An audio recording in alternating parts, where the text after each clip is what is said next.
શ્રી કેશવ કેળવણી ટ્રસ્ટ સંચાલિત શ્રી સરસ્વતી વિદ્યા મંદિર અમદાવાદથી હું ડૉક્ટર નીરવ શાહ. આપણે ધોરણ 10ના વર્ષ 19-20ના વિજ્ઞાનના પ્રકરણ 16 નૈસર્ગિક સ્ત્રોતોનું ટકાઉ પ્રબંધન એટલે કે વ્યવસ્થાપન, એનો જે બીજો ટોપિક છે 16.2 જંગલો અને વન્યજીવન. આના પહેલાનો જે ટોપિક હતો એ ટોપિક હતો કે સ્ત્રોતોનું વ્યવસ્થાપન શા માટે જરૂરી છે. કુદરતે આપણને જે સંપત્તિ આપેલી છે તો એનું વ્યવસ્થાપન, એની જાળવણી, એનું રક્ષણ કેમ કરવાનું છે. તો એનો જવાબ આપણે જોયો કે ભાઈ આપણે આપણા પરિવારમાં પણ આપણે મહેનત કરી અને પાછળની 7 પેઢી સુખેથી જીવે એના માટેનો પ્રયત્ન આપણી સંસ્કૃતિમાં કરવામાં આવ્યો છે, એનો ઉલ્લેખ. અને એનો જે આધાર ક્યાંથી લેવામાં આવ્યો છે તો ઉપનિષદ, આપણા વેદો, સ્મૃતિ ગ્રંથ, બરાબર, એની અંદર અથર્વવેદ, બરાબર, તો એની અંદર એના શ્લોકો દ્વારા તમને એનો કુદરતી જે સંપત્તિ, કુદરતી સ્ત્રોતો છે એ કુદરતી સ્ત્રોતોને તમારે તમારા માટે જ છે, તમારે જ વાપરવાનું છે, પણ એનો વિવેકપૂર્વક ઉપયોગ કરવાનો છે. અને નવું એટલે એનું સંવર્ધન પણ જરૂરી છે, બરાબર, કે આપણે એક ઝાડ કાપીએ છીએ તો એની સામે આપણે 10 ઉછેરી શકીએ, તો એ પણ આપણે કરવાનું રહેશે.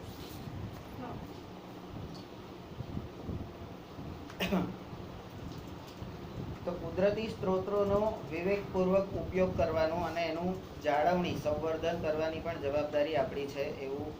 અને એ ત્યાંના જે સ્થાનિક રહેવાસીઓ હોય, સ્થાનિક નિવાસીઓ હોય, એટલે જે આદિવાસી પ્રજા હોય, એ એનો વ્યવસ્થિત સંવર્ધન કે રક્ષણની જવાબદારી ઉપાડી શકે. સરકારી કાયદા તો હોય જ, આંતરરાષ્ટ્રીય કાયદા પણ હોય, પણ જ્યાં સુધી સ્થાનિક લોકો જ એનો દુરુપયોગ કરતા હોય ત્યાં સુધી કોઈ કશું કરી શકે નહીં. તો આપણી જે કુદરતી સ્ત્રોતો છે એમાં સૌથી પહેલું છે જંગલ,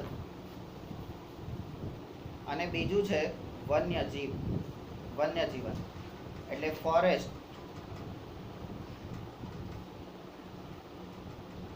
એન્ડ વાઇલ્ડ લાઈફ.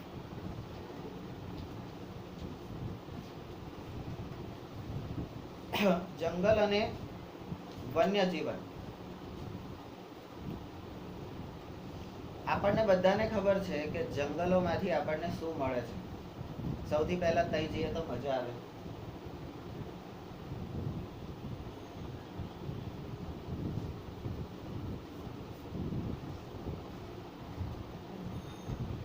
ના આવે તો દૂધરાજ જેવા પક્ષી એ ત્યાં જ જોવા મળે. હુનુલુલુ બાબા એ પણ ત્યાં જ જોવા મળે. 110 વર્ષની ઉંમરના બાબા, બરાબર, એ પણ ત્યાં જોવા મળે. તો આ જંગલો આ સિવાય પણ આપણને શું આપે છે તો કુદરતી લાકડું આપે છે, બળતણ માટેનું લાકડું આપે છે, ઇમારતી લાકડું, ઇમારતી એટલે જેનાથી આપણે ઇમારત, બિલ્ડિંગ બનાવી શકીએ, બરાબર, ફર્નિચર બનાવી શકીએ, એના માટેના લાકડા આપણને જંગલ આપે છે. જંગલ આપણને ઔષધિઓ આપે છે, બરાબર, જુદી જુદી પ્રકારની દવાઓ આપે છે. અને જંગલ આપણને ઝેર પણ આપે છે, બરાબર. તો જંગલમાંથી આપણને ઘણી બધી વસ્તુઓ મળે છે જે આપણને ખબર છે. જંગલ જૈવ વિવિધતાના વિશિષ્ટ એટલે કે હોટસ્પોટ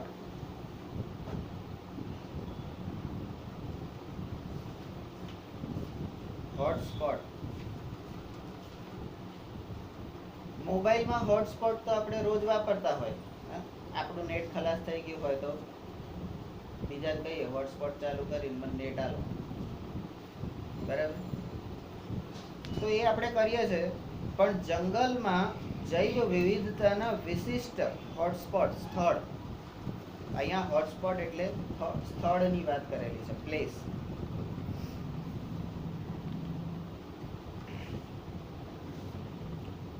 જૈવ વિવિધતાનો એક આધાર તે વિસ્તારમાં મળી આવનારી વિવિધ જાતિની સંખ્યા છે. આ જંગલ વિસ્તારમાં વિવિધ પ્રકારની જાતિઓના સજીવો આપણને મળે છે.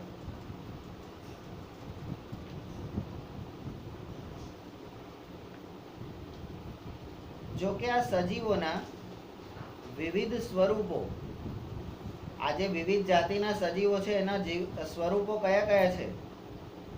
તો કે છે જીવાણુ. હવે જ્યારે તમે જીવાણુની વાત કરો ને, આ જીવાણુની વાત કરો એટલે તમારે જીવાણુ એટલે કયા? તો વાયરસ, બરાબર. પછી કે છે બેક્ટેરિયા, પછી કે છે ફૂગ, પછી કે છે ત્રિઅંગી વનસ્પતિ, પછી કે છે સપુષ્પી વનસ્પતિ, સૂત્રકૃમિ, કીટકો,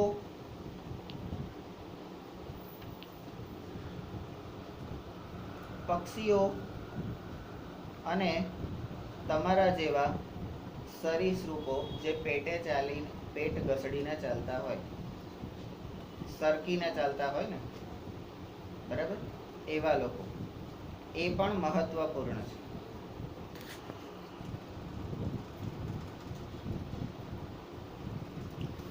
તો જંગલ જૈવ વિવિધતાનું એક વિશિષ્ટ હોટસ્પોટ છે, મસ્ત સ્થળ છે પ્રવાસન માટેનું અને જુદા જુદા સજીવોને જોવા અને માણવા માટેનું. એને હેરાન કરવા માટેનું સ્થળ નથી, કારણ કે જંગલની અંદર વિવિધ જાતિઓ જે છે એ જૈવ વિવિધતા બતાવે છે. અને એ જાતિઓમાં કોણ કોણ હોય છે? તો કે જીવાણુ, બેક્ટેરિયા, ફૂગ, ત્રિઅંગી, સપુષ્પી વનસ્પતિઓ, ત્રિઅંગી વનસ્પતિ, સપુષ્પી વનસ્પતિ, સૂત્રકૃમિ, કીટકો, પક્ષીઓ અને સરીસૃપ. શું જંગલમાં આટલા જ લોકો જોવા મળે છે? આના સિવાય બીજું કોઈ જોવા નથી મળતું? તો કે મળતા હશે, પણ આટલા મહત્વપૂર્ણ છે. આ બધા મહત્વપૂર્ણ છે, એટલે બાકીના બધા મહત્વપૂર્ણ નથી, એવું કહી શકાય ને.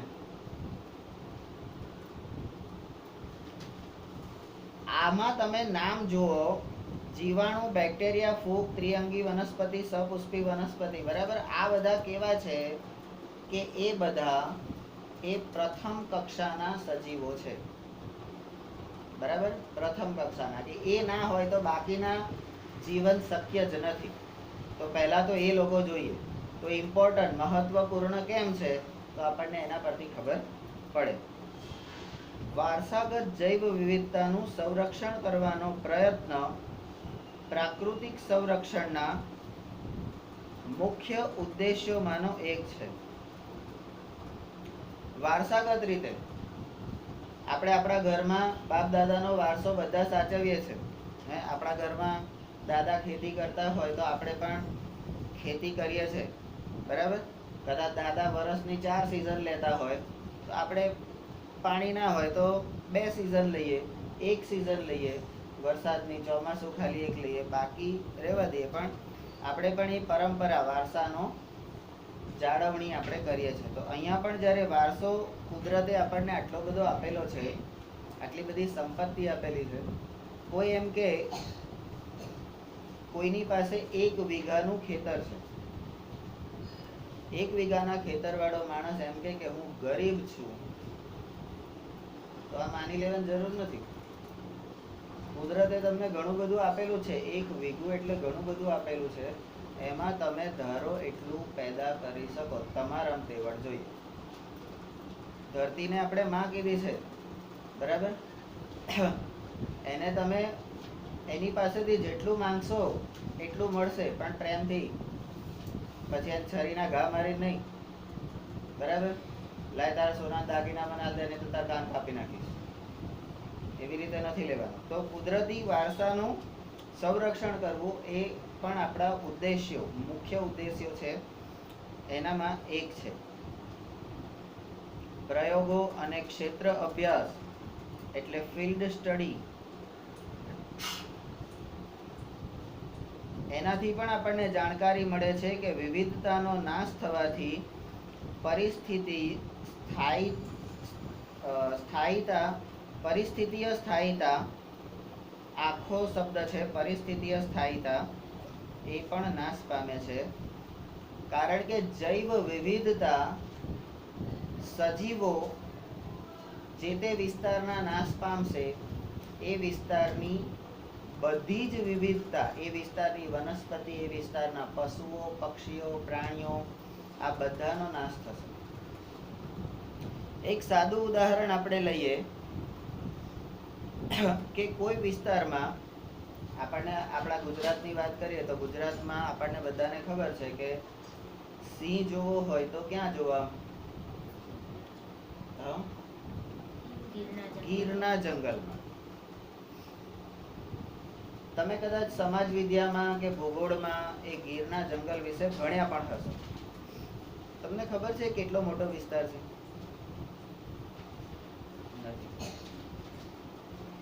તો એ ગીરના જંગલોમાં જે સિંહ જોવા મળે છે, એ સિંહ કેમ આખા ભારતમાં, આ સિંહોએ ગીરનું જંગલ કેમ પસંદ કર્યું છે? એની પ્રાકૃતિક, કોઈ માણસ ઘર ક્યાં આમ પોતાની મનગમતી જગ્યાએ ઘર બાંધે, કેમ બાંધે? તો એને બધી વસ્તુ મળી રહે એવી જગ્યાએ ઘર બાંધે. બરાબર? અત્યારે તો ફેશન છે કે એક ફ્લેટ બાંધી દીધો, આજુબાજુ દુકાનો પાડી દીધી, એટલે બધી વસ્તુ નીચે જ મળી રહે, તમારે બહાર જવાનું જ નહીં. તો આપણે એવો વિસ્તાર કેમ પસંદ કરીએ છીએ કે આપણે ક્યાંય આગા પાછા થવું પડે નહીં? તો સિંહે ગીરના વિસ્તારમાં, જંગલમાં કેમ એણે પોતાનું ઘર બાંધ્યું? તો ત્યાં આગળ જૈવ વિવિધતા પુષ્કળ પ્રમાણમાં હતી. બરાબર? એટલા માટે એણે ત્યાં બાંધ્યું. હવે અત્યારે શું થયું છે? સિંહને જે જોઈએ ખોરાક માટેની વસ્તુઓ, એ હવે ત્યાં ધીમે ધીમે લુપ્ત થઈ ગઈ છે. તો શું? તો આપણે એક સાદું સસલાનું ઉદાહરણ લઈએ કે સસલું એ લીલોતરી ખાય, લીલા શાકભાજી ને એવું વધારે ખાય. બરાબર? પણ જો આટલા વિસ્તારના સસલા નાશ પામી જાય તો પછી ત્યાં લીલોતરી પણ થવાનું બંધ કરી દેશે. મને કોઈ ખાવા વાળું જ નથી, હું શું કરવા પેદા થયું? પ્રકૃતિ પણ આવો ભાવ, એમને પણ એકબીજા પ્રત્યેની લાગણી હોય છે. જ્યાં મારી કોઈ વેલ્યુ જ નથી, બરાબર, જ્યાં મને કોઈ ખાવા વાળું નથી, મારો ઉપયોગ જ નથી, તો ત્યાં આગળ હું શું કરવા પેદા થયું? એટલે ત્યાં આગળ એ લીલોતરી બંધ થઈ જાય. તો અહીંયા પણ આ જ વસ્તુ તમને કીધી છે કે જૈવ વિવિધતામાં એક સજીવનો નાશ થવાથી એને સંલગ્ન બીજા સજીવો આપોઆપ નાશ થવા માંડે છે. કારણ કે આપણે આગળના પ્રકરણમાં ભણી ગયા છે કે નિવસન તંત્ર છે, એક સજીવ બીજા સજીવ પર આધાર રાખે છે. આ નહીં હોય તો આ નહીં હોય, આ નહીં હોય તો આ નહીં હોય, આ નહીં હોય તો આ નહીં હોય, એ આપણે નિવસન તંત્રમાં ભણી ગયા છે. તો અહીંયા પણ એક તમારા 10મા ધોરણમાં, એટલે આગળની જે બેચ હતી એની અંદર 10મા ધોરણમાં એક પ્રકરણ આવતું હતું, જર્ની ટુ જ્યુરાસિક પાર્ક. કદાચ તમારે સપ્લિમેન્ટરી રીડિંગમાં હોય તો મને ખબર નથી, પણ એ જર્ની ટુ જ્યુરાસિક પાર્ક એની અંદર 2095ની સાલમાં શું પરિસ્થિતિ હશે? બરાબર? તો ઘાસનું એક તણખલું પણ આપણા માટે વૃક્ષની ગરજ સારશે. આપણે તણખલાના સહારે રહીશું અને એ જોઈને આનંદ માણીશું, વાહ કેટલું સરસ લીલોતરી છે. અને અત્યારે આપણી આજુબાજુ ચારે બાજુ લીલોતરી હોય તો એની કોઈ વેલ્યુ નથી. બરાબર? તો આ વસ્તુ ધ્યાનમાં રાખવાની જરૂર છે. તો ત્યાં પણ એક માણસ હતો અને એ માણસને ટાઈમ મશીનની અંદર જ્યુરાસિક એટલે ડાયનોસોર જોવાની ઈચ્છા થઈ. પણ જે ઓફિસર હતો એણે એવું કીધું કે ભાઈ જો ત્યાં એક ટ્રેક બનાવેલી છે અને એ ટ્રેકથી આગું પાછું થવાનું નહીં, તો એ ટ્રેક ઉપર જ ચાલો, જો તું આગો પાછો થઈશ તો પ્રકૃતિનું બહુ મોટું નુકસાન થશે. આપણે ઘણી વખત ફૂલ સારું હોય ને આમ તોડી લઈએ છીએ, આપણે એવો વિચાર નહીં કરતા કે આપણે આ ફૂલ તોડીએ છીએ એનાથી અહીંયા આગળ તમે ફૂલ તોડ્યું એમાં પ્રકૃતિમાં, કુદરતમાં ક્યાંક ને ક્યાંક એની ખરાબ અસરો પડતી હોય છે, આપણને એવી ખબર નથી. આ જે ચેપ્ટર હતું એની અંદર પેલા ભાઈ ડાયનોસોરે જોરથી બૂમ પાડી, ફોટો પાડવા ગયા હતા ડાયનોસોરનો, અને ડાયનોસોર મોટેથી બૂમ પાડે તો ભલભલાનું બધું ભીનું થઈ જાય, બરાબર. એટલે આ ભાઈએ ઊભી પૂછડીએ નાઠા હતા, એમને ના પાડી હતી તમારે ત્યાંથી જગ્યા પરથી હલવાનું નથી, તોય નાઠા હતા, અને નાઈને કાદેવમાં ભરાઈ ગયા. પેલા નાયક પિક્ચરમાં આખો કાદેવ વાળો નહીં થઈ જતો એવી રીતે, કે કોઈ મન જોઈ ના શકે એમ, બરાબર. અને પછી ત્યાંથી પાછા આવ્યા ત્યારે એના પગમાં, એના બૂટ ઉપર એક પતંગિયું મરેલું હતું. એ લોકો જ્યારે ગયા ટાઈમ મશીનમાં ત્યાં ડાયનોસોર યુગમાં, તો એ વખતે એમની જે ઓફિસ હતી, જે લેબ હતી, એની આજુબાજુ સરસ મજાનો ગાર્ડન અને સરસ મજાની લીલોતરી હતી. પણ જ્યારે એ લોકો પાછા આવ્યા ત્યારે ગાર્ડન કે લીલોતરી ત્યાં જોવા જ નથી મળતી, માત્ર એ મરી ગયેલું પતંગિયું, અને પતંગિયું પણ એ ઘાસના તણખલા પર બેઠેલું હતું. તો વસ્તુ એવી છે કે આપણે અહીંયા પ્રકૃતિનું કંઈ પણ નાનામાં નાનું નુકસાન કરીએ છીએ, એની અસરો દુનિયામાં ક્યાંક ને ક્યાંક વર્તાય છે. તો અહીંયા પણ જૈવ વિવિધતામાં એક સજીવનો નાશ એ પરિસ્થિતિય સ્થાયિત્વનું નાશ, બરાબર. આખી પરિસ્થિતિ બદલી નાખે છે. 16.2.1 જંગલને લગતી વ્યક્તિઓ. જંગલને લગતી વ્યક્તિઓને આપણે શું કહીએ? સાલા જંગલી. પણ અહીંયા જંગલને લગતી વ્યક્તિઓ એટલે કોણ? તો કે સ્ટોક હોલ્ડર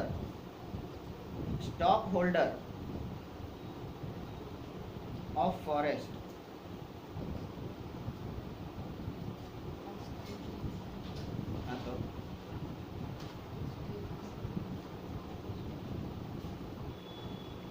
તકલીફ જ છે. હવે આ કામ તમે, આ સ્ટોક હોલ્ડરનું કામ તમે લોકોએ કરી લીધેલું છે. યાદ કરો, ઉપર તમે પેલું નાસ્તાનું કાઉન્ટર સંભાળતા હતા, સ્ટોક લાવતા હતા, સ્ટોક વેચતા હતા, સ્ટોક મેન્ટેન કરતા હતા, કઈ વસ્તુ કેટલી છે, શું છે, ખૂટી તો નવી લાવી દેવાની, હા, ખૂટી તો નવી લાવી દેવાની, બરાબર. આવું બધું આપણે કરેલું છે. જોઈએ એને આપવાનું, જેટલું જોઈએ એટલું આપવાનું, જરૂર હોય એટલું આલવાનું. આ સ્ટોક હોલ્ડરનું કામ છે. તો જંગલની લગતી વ્યક્તિઓ એટલે એ સ્ટોક હોલ્ડર શું કામ કરશે?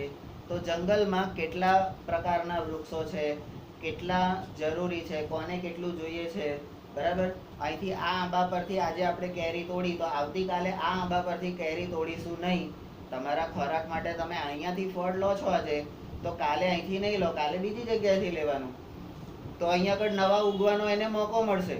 તો અહીંયા પણ એવું છે કે આ સ્ટોક હોલ્ડરો જંગલની જે સંપત્તિ છે એનું શું કરે છે?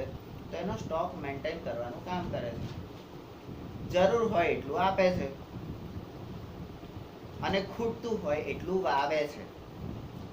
ખૂટતું હોય એટલું વાવે છે, સંવર્ધન કરે છે, બરાબર. કે બીજું જોઈશે ત્યારે, આજથી 100 વર્ષ પછી પણ જ્યારે જોઈશે ત્યારે વાયેલું હશે તો મળશે, નહીં તો કઈથી મળશે, બરાબર. તો આ સ્ટોક હોલ્ડર પ્રવૃત્તિ, જે જંગલની પેદાશો અને નિપજોનો તમે ઉપયોગ કરો છો એની એક યાદી બનાવો. અત્યારે આપણે આપણા જીવનમાં, રૂટીનમાં ઘણી બધી એવી વસ્તુઓ છે કે જે જંગલની બનેલી હોય છે, જંગલમાંથી મળતી હોય છે. એવી વસ્તુઓ આપણે એની યાદી બનાવવાની છે. તમારા મતે જંગલની નજીક રહેવાવાળા વ્યક્તિઓ કઈ રીતે વસ્તુઓનો ઉપયોગ કરે છે? આપણે દૂર રહે આપણને જંગલની વસ્તુઓ આમ ગમતી હોય, બરાબર, તો જંગલની નજીકમાં રહેતા હોય એ લોકો એનો ઉપયોગ કેવી રીતે કરે છે? હે, એ આપણી જેમ ગમે તેમ ઉપયોગ કરે છે કે એને જ્યારે, તમને કદાચ ખ્યાલ હોય તો જંગલના લોકો રોજ સવારે બળતણ માટેના લાકડા વીણવા માટે જાય છે. જે ઝાડ ઉપરથી પડી ગયા છે, નીચે સુકાઈ ગયા છે, એવા લાકડા વીણી લાવશે, એનો ભારો બનાવશે ને એ ભારો વેચશે, બરાબર, અને એમાંથી પૈસા મેળવશે. એ લોકો ક્યારે એવું નહીં કહેતા, હો લાકડું જોઈએ છે, ચાલ આ ઝાડ કાપી નાખે, આપણું છે ને જંગલમાં તો નવું થઈ જશે. બરાબર? એ લોકો એવું ક્યારેય નથી કરતા. તો એ લોકો એ વસ્તુની એની કિંમત એને ખબર છે. બરાબર? કે આ વૃક્ષો જંગલ જે છે એનું મહત્વ શું છે એ નજીક વસતા લોકોને ખબર છે, આપણને ખબર નથી. જંગલની અંદર રહેનારા, નજીક રહેનારાને તો ખબર હોય, અંદર રહેનારા વ્યક્તિઓ કઈ વસ્તુઓનો ઉપયોગ કરે છે. જંગલની અંદર રહેનારા લોકોને આપણે જંગલીઓ કહીએ છીએ. અને અમે બી ગુસ્સામાં તમને ઘણી વાર કહીએ છીએ, સાલા જંગલીઓ, જંગલી જેવા આદિવાસીઓ. હા, તો એ લોકો કેવી રીતે ઉપયોગ કરે છે? આપણને તો આપણે જંગલમાં કોક દિવસ જઈએ એટલે આપણને એવું થાય, ઓહો, જંગલમાં રહેવા વાળાને તો જલસા જ છે ને, જંગલમાં રહેવા વાળાને તો જલસા જ છે ને, એને તો બધું આમ ફટફટ મળી જાય. એને તો સફરજન જોઈએ તોય મળે, ચીકુ જોઈએ તોય મળે, દાયડો જોઈએ તોય મળે, સસલું જોઈએ તોય મળે, સિંહ જોઈએ તોય મળે. બધાને હાય હેલો કરતા જવાય. શું એ લોકો હાય હેલો કરવા જાય? પેલો આઈને આમ બાયણે ઊભો હોય, પેલો કેસવાળી, હે, પૂંછડી પટાવતો, અને મોટેથી આમ ત્રાડ નાખે, ગર્જના કરે, હા, તો પેલો એને, હા બોલો શું કામ છે, કેમ આયા છો, એવું પૂછવા જાય? જંગલમાં રહેતો માણસ, એની આસપાસ ભયંકર ફળફળાદી વાળી, કારણ કે જંગલમાં વસવાટ ક્યાં હોય? પ્રાણીઓથી દૂર, પણ વનસ્પતિઓની પાસે. કેમ? સિંહની બાજુમાં આપણે ઘર કરી ના રહેવાય? એની ગુફા હોય એની બાજુમાં આપણે ના રહેવાય? ત્યાં સાધુ બાબાઓ તો રહે છે, પેલા તપ કરવા જાય તો આવી રીતે ગુફામાં જ રહે છે ને, પણ એ ગુફા ક્યારેય સિંહની ગુફાની આજુબાજુ ના હોય. આપણે આવો બધો ક્યારેય વિચાર કર્યો જ નથી. જંગલના લોકો રહેતા કઈ જગ્યાએ હશે? જંગલમાં એવી તો કઈ જગ્યા હશે કે જ્યાં માણસો પણ રહે છે? અને એ લોકો કેવી રીતે જંગલની વસ્તુનો ઉપયોગ કરશે એના વિશે આપણે માહિતી મેળવવાની છે.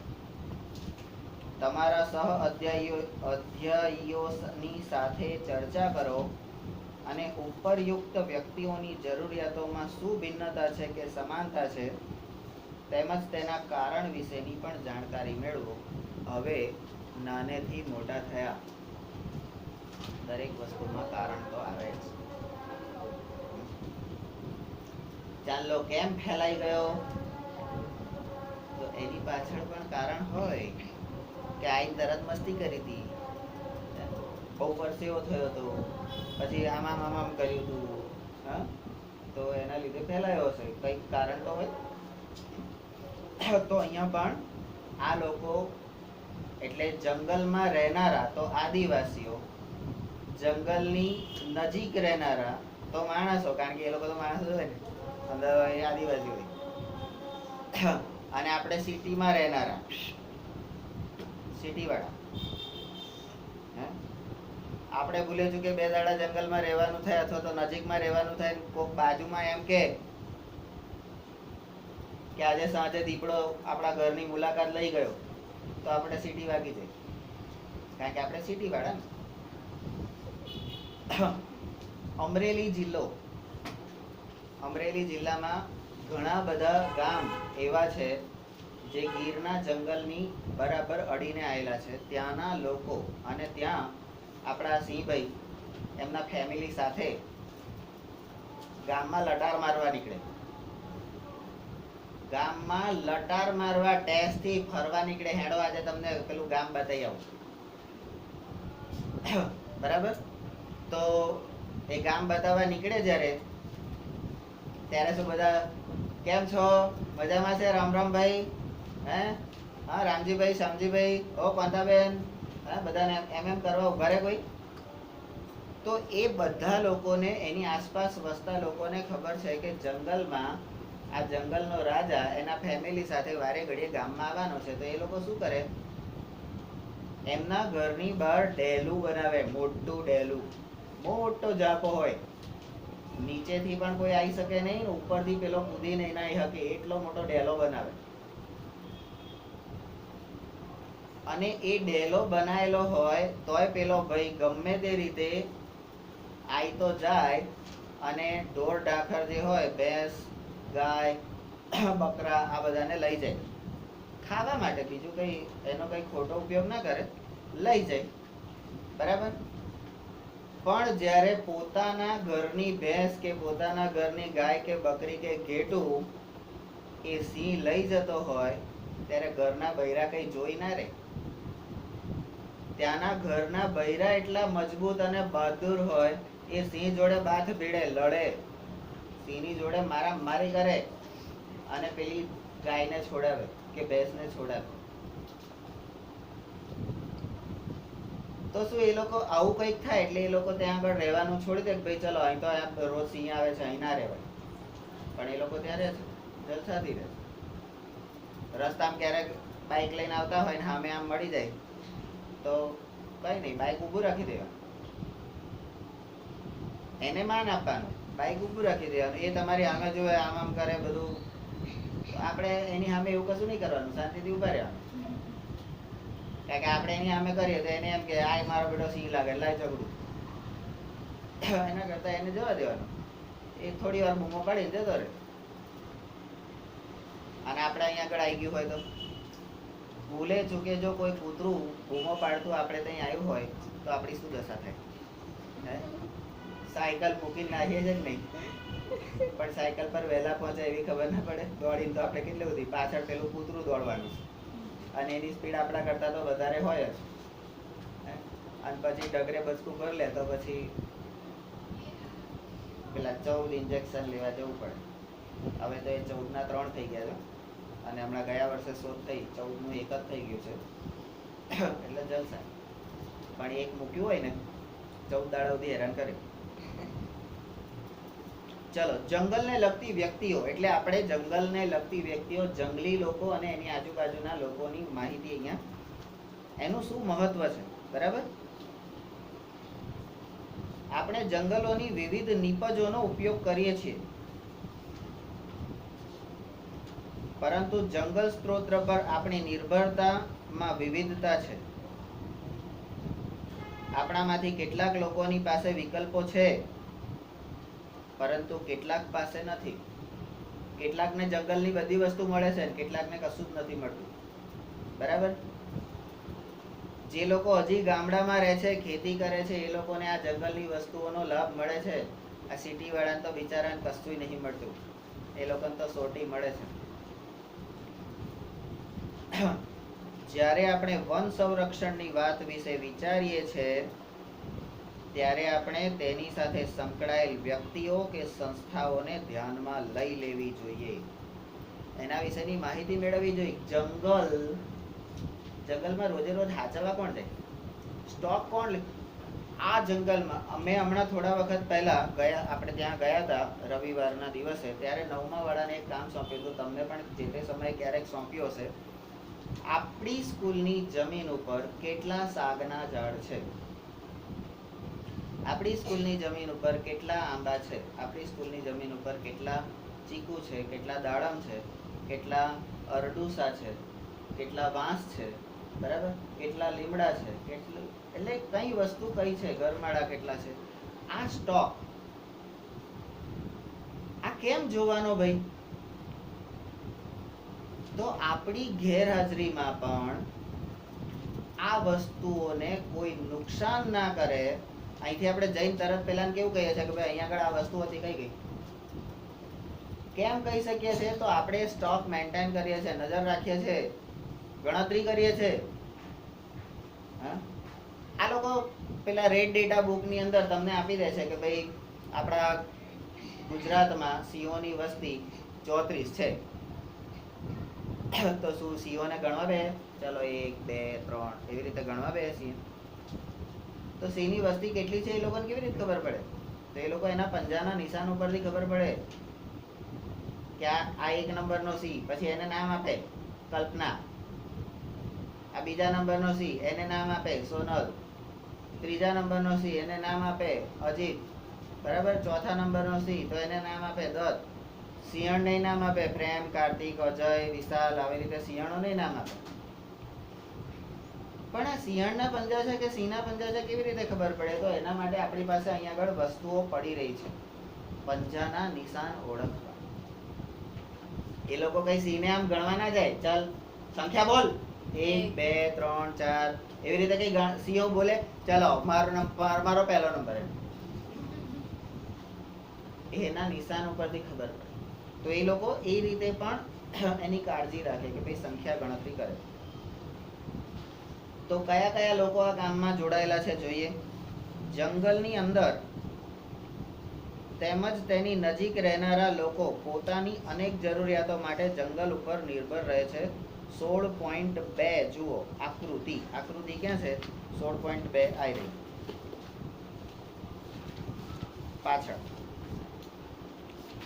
આપણે પણ જંગલમાં ગયા હતા, તો ડાંગના જંગલમાં આપણે ઘણા બધા ઝૂંપડા જોયા હતા, લોકો ત્યાં રહેતા હતા ખરા.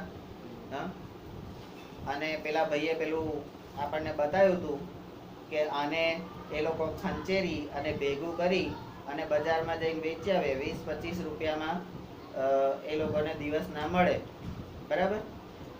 સુકાઈને વેચી આવે ને, જે પેલું આપણને બતાવ્યા હતા. હા, તો એ લોકો જરૂરિયાત માટે જંગલ ઉપર નિર્ભર હોય છે. જંગલની અંદર રહેનારા અને નજીક રહેનારા, બરાબર? બે પ્રકારના લોકો. ત્રીજા કયા? તો કે સરકારના વન વિભાગ, કે જેની પાસે જંગલોનું નિયંત્રણ છે, તે જંગલોમાંથી પર્યાપ્ત સ્ત્રોતોનું નિયંત્રણ કરે છે. જંગલમાં ચંદનનું એક ઝાડ છે, ચંદનના ઝાડનો ભાવ સાંભળ્યો છે? આપણે ત્યાં જે સાગના ઝાડ છે એ ઘન ફૂટે 1200 રૂપિયા. એટલે આપણે ઘનફળ શોધવાનું આપણે શીખી ગયા છે. તો એક ચોરસ ક્યુબ એ ઝાડમાંથી આપણે બનાવીએ તો એ ઘન 1x1 નો ઘન, એની કિંમત કેટલી? તો 1200 રૂપિયા. તો આપણી પાસે તો 50 સાગના છોડ છે. આપણું એક ઝાડ કરોડો રૂપિયાનું છે, બરાબર? તો આપણે બધા કરોડપતિ તો કહેવાય જ ને, કારણ કે આપણું જ છે ને. તો જંગલનું જે વન વિભાગ છે એ વન વિભાગ આ જંગલોની વસ્તુઓનું નિયંત્રણ કરે છે. કોઈ ઝાડ પડી ગયું તો શું કરશે? હવે પડી ગયેલું ઝાડ છે તો એનો તો નિકાલ જ કરવો પડે. તો એના ડાળખા કાપી, એની જે યોગ્ય સાઈઝો બનાવી અને એના ઢગલા કરીને મૂકી રાખે. પછી એનું ઓક્શન, પેલું ટીવીમાં પેલું ચિત્ર માટે બોલી બોલે ને, એને શું કહેવાય? ઓક્શન.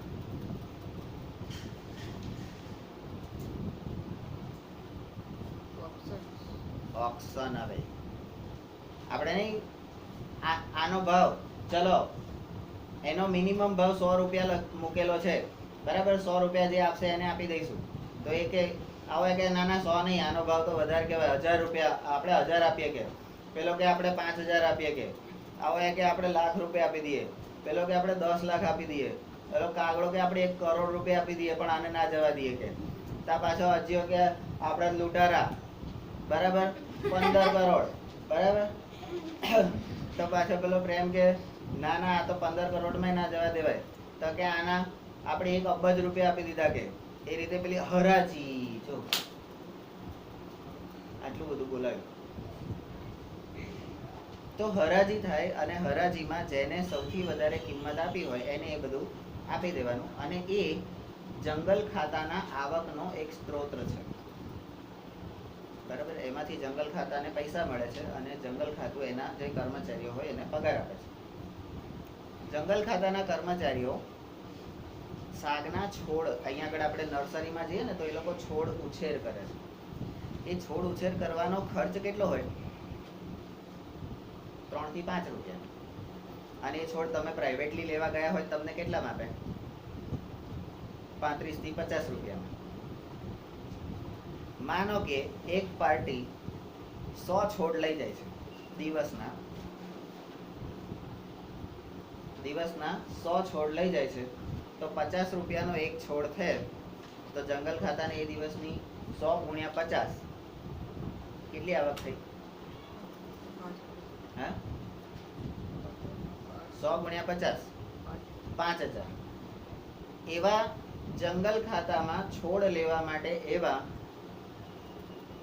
રોજના 20 થી 25 ગ્રાહકો આવે તો 25 પંચા 125 બરાબર. તો કેટલા થયા હવે? 5000 ગુણ્યા 25 બરાબર. તો 1,25,000 રૂપિયા થયા. તો જંગલ ખાતાની રોજની એક નર્સરીની આવક, એક નર્સરી, આપણે અહીં વાત્રક નર્સરી છે, એક નર્સરીની આવક જો 1,25,000 એક દિવસની હોય તો તમે વિચાર કરો 30 દિવસના એ લોકો કેટલા કમાય. આ તો ખાલી છોડ રોપા એ લોકો તૈયાર કરે છે એની વાત છે બરાબર. જંગલના જે લાકડા હોય છે એ તો આ રીતે ગન ફૂટે ને એ રીતે એ લોકો તો વજન ઉપર આપી દે. આ કચ્છી પટેલો વજન ઉપર લાકડા લઈ આવે ને સવારના પરમાં, ખાતરે ચોકડી બધા આવે છે ટ્રેક્ટરો ભરી ભરી, એ વજન ઉપર લાકડું લઈ લે પણ તમને વેચે ફૂટમાં માપી માપી. હે આવડું લાકડું લેવા જાવ તો લાય 100 રૂપિયા, અને એને 100 રૂપિયામાં તો આખું થળિયું લીધું હોય. તો આ જંગલ ખાતું એના અધિકારીઓ એ બધા સ્ત્રોતોનો જે પડી ગયે, એમનું કામ શું, જે પડી ગયેલા છે, જે બળી ગયેલા છે, જે નાશ પામે એવી વસ્તુઓને એ બહાર કાઢીને વેચી કાઢે અને એની જગ્યાએ નવા નવા ઉગાડે. એમનું કામ આ. પણ એ લોકો વેચી કાઢે છે, નવા ઉગાડતા નથી બરાબર. કારણ કે અંદર કોણ જોવા જવાનું? જંગલમાં કોઈ અધિકારી જોવા જાય રોજ? એમ તો બહાર સર્કિટ હાઉસમાં મૂકી દે, સાહેબ આપ જીપમાં 2-4 આટા મરાઈ દે અંધારામાં એકની એક જગ્યાએ, સાહેબ આખું જંગલ ફરી લીધું અને સોમરસ પીવડાવીને પછી મસ્ત ખવડાવી પીવડાવીને જવા દેવાના પૈસા પૈસા આપીને. એટલે અંદર એ લોકો શું કરે ખબર? તો એનું કાળા બજાર થાય. બીજું કોણ કરે? તો કે ઉદ્યોગપતિઓ. અને ઉદ્યોગપતિઓ શું કરે? તો કે ટીમરૂના પર્ણો, આ ટીમરૂનું વૃક્ષ શેમાં આવશે? અહીં આગળ આપેલું છે, એનું નામ છે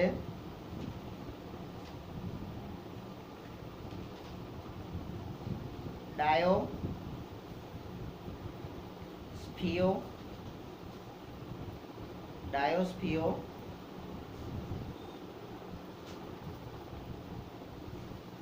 સ્મેલાનો ઝાયલોન.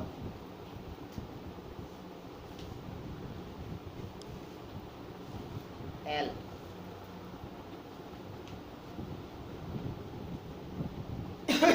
ઇબેનેસિયા.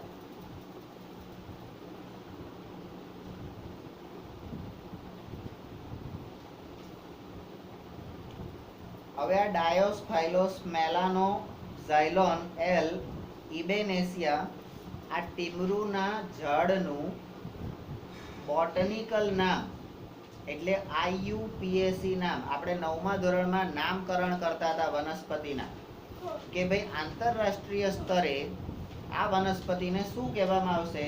તો એનું આ નામ છે, આ એનું ફેમિલી છે. એટલે આવા પ્રકારના ફેમિલીના લક્ષણો બધા સરખા હોય. તો આ ટીમરૂના પાન જે છે એમાંથી બીડી બનાવવાથી લઈને કાગળની મિલ સુધી જંગલની વિવિધ નિપજોનો ઉપયોગ કરે છે.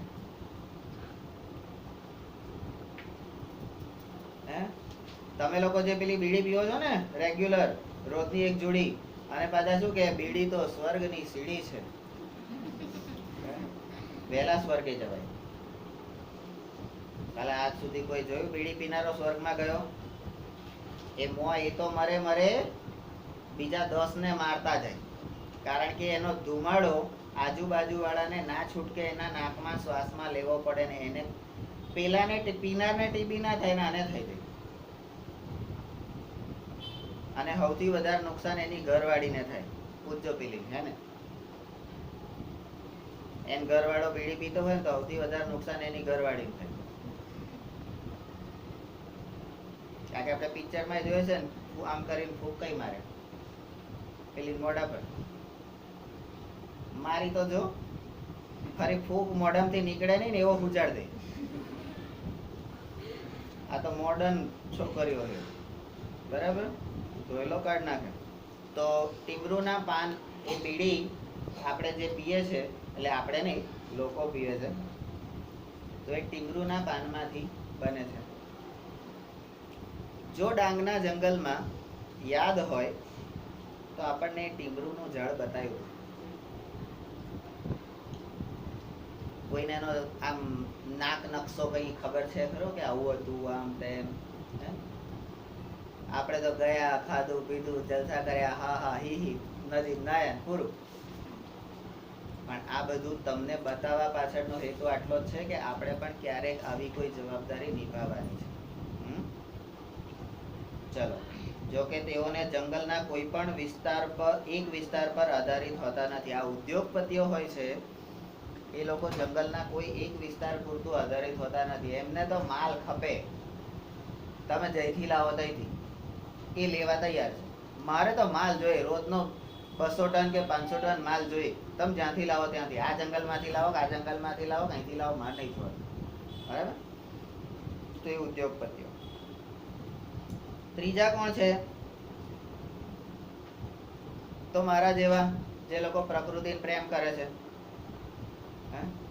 કોઈ દાડો એમ ઘરવાળાને પૂછ્યું કે હું તમારી પ્રકૃતિને પ્રેમ કરું છું? કહી જોજો એકવાર. એને પપ્પાને પૂછ્યું? કહી જોજો એકવાર કે હું તમારી પ્રકૃતિને પ્રેમ કરું છું. પછી જો તમારે જોઈ લો કાઢો. પણ અહીંયા પ્રકૃતિ પ્રેમીઓ એટલે કુદરતમાં જેને રસ છે, જેને કુદરત ગમે છે, કુદરતમાં રહેવું ગમે છે, વાતાવરણ. આજે શહેરના લોકો પણ રોટલા ખાવા ગામડામાં અથવા તો ગામડાની રીતે તૈયાર કરેલી હોટલોમાં લોકો જાય છે અને લાખો રૂપિયા આપે છે. કેમ આપે છે?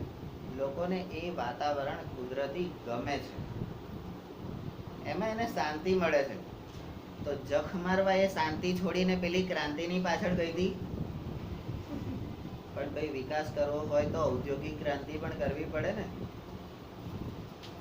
કમાવા માટે ત્યાં ગયા અને કમાઈને સાલા તમારું જ બધાનું ભલું કર્યું છે ને. દાન અહીંયા આગળ ગામમાં જ આપું છું ને, બરાબર. પણ તોય લોકો એને બોલે. પણ એ માણસને શાંતિ જોઈતી હોય તો ગામડામાં જ આવે. તો એને પ્રકૃતિ પ્રેમી. આપણે અહીંયા કોકના ખેતરમાં ગયા, અહીં બધાના ખેતરો હોય ને એમાં જઈએ આપણે, બરાબર. અને બધું જોઈએ, મસ્ત મજાના આંબળા ને જાંબુ ને બોર ને આવા બધા ઝાડ હોય. શું કહીએ આપણે? પહેલું આપણા મોઢામાંથી શું શબ્દ નીકળે? મસ્ત વાતાવરણ છે.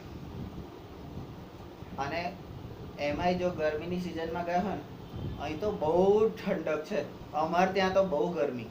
આવું એક વાક્ય આપણા મોઢામાંથી નીકળી. તો એ પ્રકૃતિ પ્રેમીઓ કે જે વન્ય જીવન અને પ્રકૃતિનું મૂળ સ્વરૂપમાં સંરક્ષણ ઈચ્છે છે.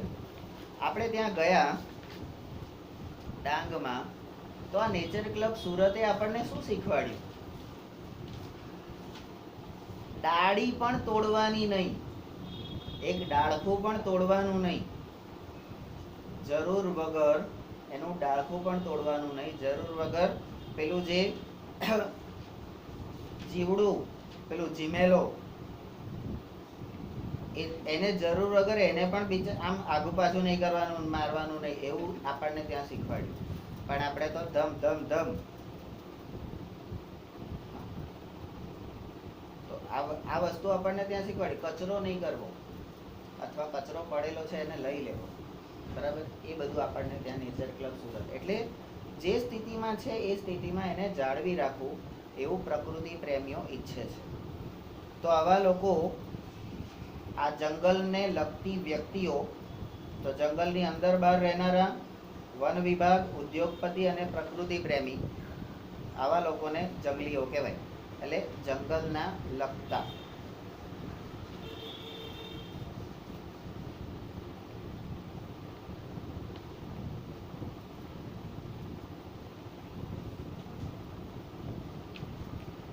હવે